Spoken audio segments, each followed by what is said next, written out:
Claude McMaster, Solid Pro, bonjour. Bonjour. Pourriez-vous nous présenter la société D-Box? Moi, je m'appelle donc Philippe Roy, je suis vice-président recherche-développement de la société D-Box. D-Box est une compagnie qui œuvre principalement dans le home cinéma. Fabriquait au départ des enceintes acoustiques, des petites enceintes amplifiées, pour justement pour les Walkman et les Discman. Maintenant, depuis 1996, nous avons débuté un projet de recherche qui aboutit en 2001 pour la fabrication ou la conception également de produits de simulation de mouvement pour le home cinéma. Très bien, quel est le principe?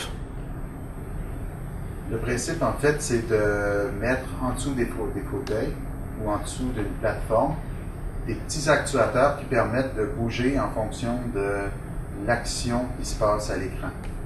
En fait, on ajoute une nouvelle dimension au home cinéma, c'est-à-dire qu'on amène la dimension mouvement. On avait jusqu'à ce jour l'image et le son, et maintenant on ajoute à ça l'expérience du mouvement. Très bien. Comment ça se passe au niveau des bandes son des films? De quelle façon est-ce que c'est synchronisé? L'appareil, en fait, se synchronise sur la sortie coaxiale du lecteur DVD, c'est-à-dire que le son qui sort de façon numérique du DVD nous permet de nous synchroniser parfaitement à l'image et au son. Chez D-Box, on a plusieurs studios où les gens vont programmer film par film toutes les scènes pour générer des codes de mouvement qui sont éventuellement joués par notre système.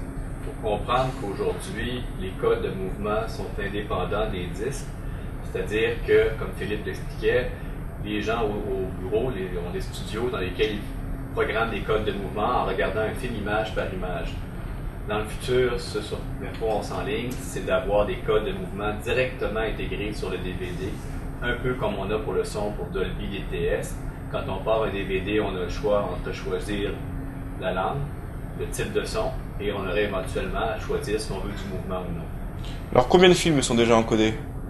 À ce jour, on a plus de 500 films qui ont été codés, et on a une moyenne à peu près de 8 à 10 nouveaux films par mois qui sont codés. Donc on peut à peu près 100-120 films par année. D'accord. Mais alors qu'en est-il alors si le film n'est pas encodé à la base? À ce moment-là, le système fonctionne en mode ce qu'on appelle nous le mode audio. C'est-à-dire qu'on prend la sortie caisson de grave ou ce qu'on appelle subwoofer, soit du DVD ou du décodeur surround.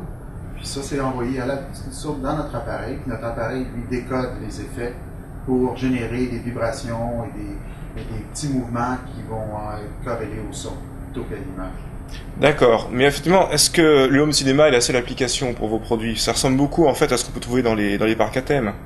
En fait, il y a plusieurs applications. Nous, on a développé des technologies pour tout ce qui est du marché à domicile principalement, mais on a indirectement une autre avenue qui s'est développée à nous, qui s'est présentée à nous, qui est le domaine des arcades.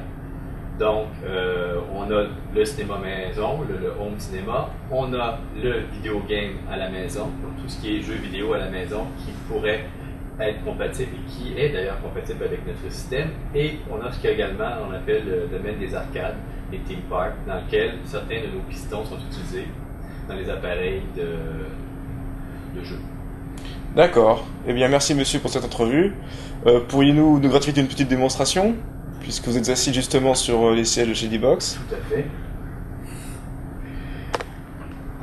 On va même procéder à l'inclinaison du fauteuil pour être plus confortable, comme une vraie expérience de cinéma maison.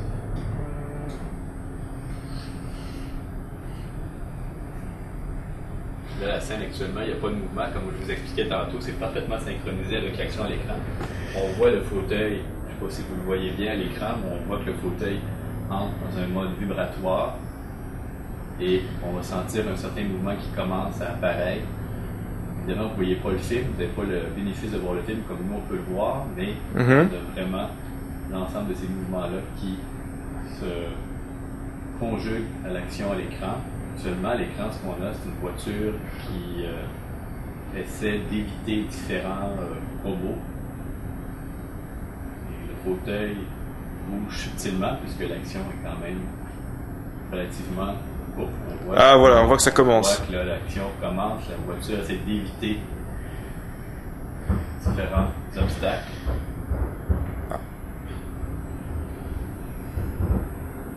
Ça amène vraiment une toute nouvelle dimension.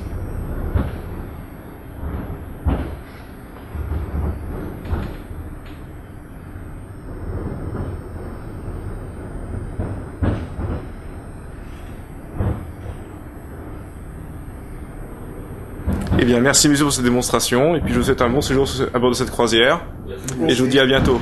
Au revoir.